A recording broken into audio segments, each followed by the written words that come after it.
Where is this wood? What is this? Leah Wensink has been renovating and reselling homes for 7 years. Nope, see? Garbage. This is a huge step outside my comfort zone. I don't know if I will make any money on this house.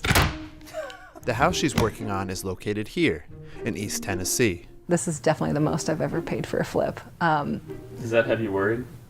Yeah, absolutely.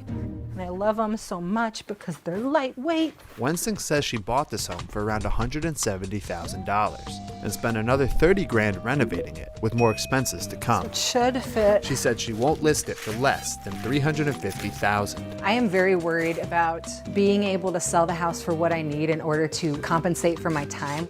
I think it is getting a lot tighter to try to meet your margin if you have it, like a margin in goal. That's good. That's because of rising costs. Home prices, materials, and labor have all spiked in the last year. Flippers, they're affected pretty dramatically by supply chain and labor issues in the market. Todd Tita is an executive at Atom Data Solutions, which puts out a quarterly report on the house flipping market. Flipping is becoming increasingly more difficult, and good operators are going to have to create value by rehabbing their homes intelligently, buying at a discount, as opposed to just riding the wave of rising prices like everybody else has been doing for the last 18 months.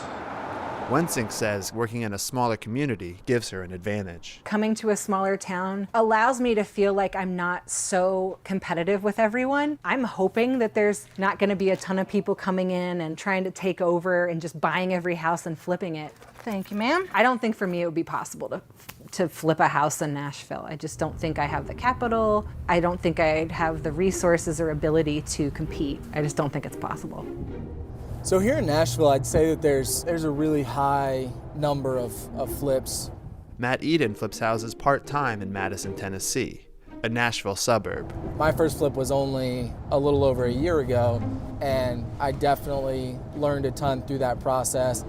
So we're at a flip here in Madison. We just closed on this about a week ago. Every flip really has its different issues. Most of mine have some sort of substantial damage. This is probably one of the worst. So we're gonna be headed over to another one of my flips. The inspector is there. He inspects the work to ensure that it's complete, and then he gives me the next draw of money from the lender. The toughest part about being a flipper is really the unknown and the what if. What if we open the walls and there's major termite damage? What if I have to switch contractors mid-job? Really the anxiety, I guess, of flipping is probably the hardest part. And new electrical panel. You have to be pretty adventurous from a financial perspective. You have to be willing to accept a little bit of risk. The downside risk for a flipper is price declines. We don't see that happening. What we do see happening is leveling out. Some markets may show some decline, some softness. It's all going to come down to experienced flippers knowing how much to rehab a home and then pricing it correctly. I've got about $700,000 worth of debt at the moment. But you're not worried about it, or? No, I'm not worried about it simply because I know what the properties are going to be worth once they're done, and I don't see the bottom falling out of this market anytime soon. It's important to just take your time and hit it in the center. I'm always worried that there's gonna be a recession, and then what value will this be? But at least still I'm like, well, it's still, you're holding property, which is at least gonna have some value in this world, I hope. So I have to try to take comfort in that. I try to talk myself off the ledge a lot.